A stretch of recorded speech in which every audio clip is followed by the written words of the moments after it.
Olá, amados irmãos, graça e paz em nome de Jesus. Tudo bem com vocês? Irmãos, só para dar uma recapitulada, no vídeo passado nós estudamos os capítulos 16, 17 e o capítulo 18 até o versículo 15, falando sobre Agar e Ismael e também a aliança de Deus que foi selada com mudança de nome e circuncisão. E hoje nós vamos estudar os capítulos 18, 19 e 20. Porém, o capítulo 18 ele vai começar no versículo 16, ok? Então vamos começar. Destruição de Sodoma e livramento de Ló, capítulos 18, do versículo 16 ao capítulo 19, versículo 38. Os pecados dos habitantes de Sodoma e Gomorra haviam chegado ao seu limite, e o tempo do juízo de Deus se aproximava. O Senhor revelou a Abraão que estava prestes a destruir Sodoma e Gomorra. Mas por que Deus revelou seu plano a Abraão? Porque Abraão havia se feito amigo de Deus e tinha comunhão com ele. Então Deus lhe deu uma antecipação do seu propósito. Era necessário que Abraão entendesse que a destruição das cidades não era um acidente natural, e sim um juízo de Deus. A intercessão de Abraão revela que aquele que era amigo de Deus também cultivava um profundo amor pelas pessoas. Embora rejeitasse a perversidade e a impureza que dominavam os habitantes daquelas cidades, seu coração não era motivo pela condenação, mas pela compaixão. Em sua intercessão, Abraão levantou uma das grandes questões da humanidade: como o justo juiz poderia tratar da mesma forma os justos e os ímpios? Convencido de que Deus sempre age com perfeita justiça, ele perguntou se a presença de pessoas justas na cidade não seria suficiente para impedir o julgamento sobre os culpados. Em resposta, o Senhor declarou que pouparia Sodoma se nela fossem encontrados apenas 10 justos, porém não havia 10 justos naquela cidade. A intercessão de Abraão é um excelente modelo de oração. Ao apresentar seu pedido diante de Deus, ele fundamentou sua súplica no caráter justo e misericordioso do Senhor, perseverando em sua intercessão até receber a garantia de que Sodoma seria poupada caso nela fossem encontrados 10 justos. Depois disso, Abraão confiou o desfecho inteiramente às mãos de Deus. Embora Sodoma não tenha sido preservada por falta de justos, Deus respondeu à intercessão de Abraão ao livrar Ló e sua família da destruição, demonstrando sua justiça e ao mesmo tempo sua misericórdia. O justo Ló foi afligido pela má conduta dos sodomitas. Mesmo assim, permaneceu entre eles, chegando a ocupar um lugar à porta da cidade, posição que indicava participação na vida pública e nos assuntos da comunidade. Com o passar do tempo, Ló foi fazendo concessões e acabou se tornando cada vez mais ligado àquela sociedade.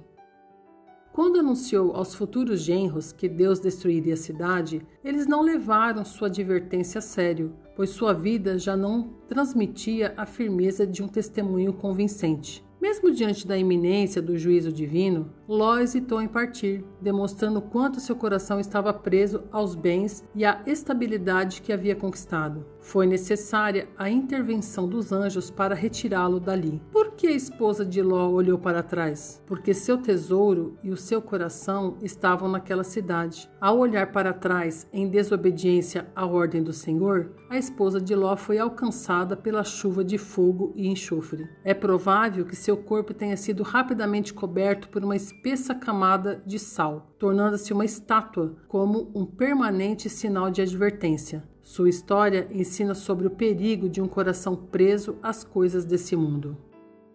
Da mesma forma, a destruição de Sodoma e Gomorra permanece como um solene lembrete de que Deus é paciente e misericordioso, mas não tolera o pecado indefinidamente. No tempo determinado, seu justo juízo se manifesta contra a maldade persistente.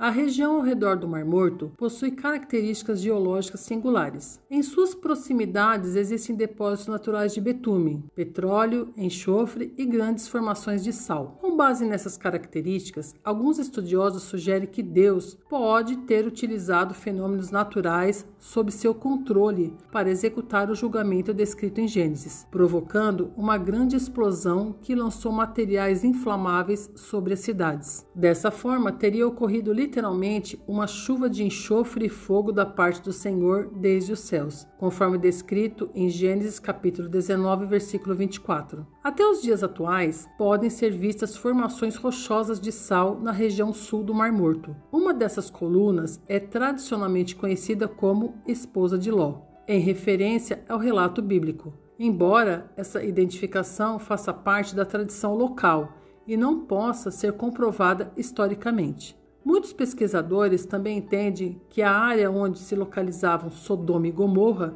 encontra-se atualmente submersa pelas águas do extremo sul do Mar Morto, embora a localização exata dessas cidades continue sendo objeto de estudos e debates arqueológicos. A história de Ló termina de maneira triste e serve como um importante alerta espiritual. Após escapar da destruição de Sodoma, ele perdeu a esposa, deixou para trás todos os seus bens e viu sua família profundamente marcada pelas consequências de convivência com aquela sociedade. Influenciadas pelos valores corrompidos entre os quais haviam vivido, suas filhas elaboraram um plano pecaminoso e, por meio de um relacionamento incestuoso com o próprio pai, deram origem aos povos de Moabe e Amon. Posteriormente, os moabitas e os amonitas tornaram-se frequentes adversários de Israel e, em diversas ocasiões, conduziram o povo de Deus à idolatria e ao afastamento do Senhor. A vida de Ló ilustra o perigo de um coração dividido entre Deus e o mundo.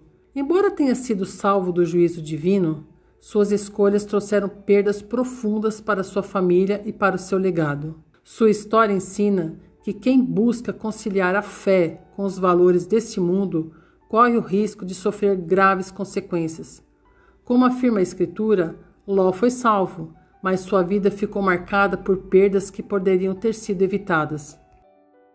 Abraão e Abimeleque, capítulo 20. Movido pelo medo, Abraão voltou a recorrer ao engano, repetindo a atitude que havia tomado anteriormente no Egito ao apresentar Sara como sua irmã. Com essa decisão, colocou em risco o cumprimento do plano da redenção.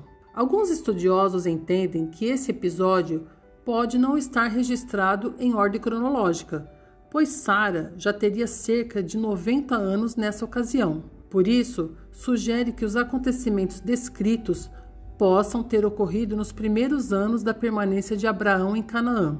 Gênesis 20 funciona como um contraste dramático, ou seja, é uma técnica literária para destacar a moralidade de diferentes povos. Em Gênesis 18 e 19, mostra a destruição de Sodoma e Gomorra e a falta de temor a Deus daquelas nações. Já em Gênesis 20, mostra o contraste com Abimeleque, um rei pagão que, apesar do erro, demonstra temor a Deus e retidão de coração ao ser advertido.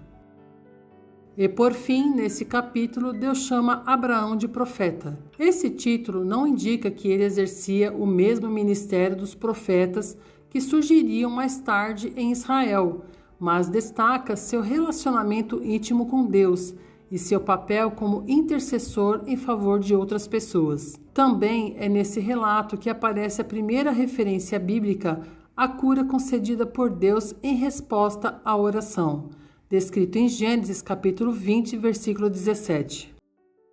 Agora, irmãos, algo para refletirmos. Assim como Abraão, sou um intercessor pelas pessoas, até mesmo por aquelas que vivem longe de Deus? Já ri, como Sara, diante de algo que Deus prometeu por parecer impossível? Minhas escolhas hoje aproximam meus filhos e minha família do Senhor? Tenho permitido que o medo seja maior do que minha fé? Amados irmãos, esse foi o estudo de hoje. Eu espero que vocês tenham gostado. Se você gostou, compartilha, ok? Um grande abraço e que Deus os abençoe.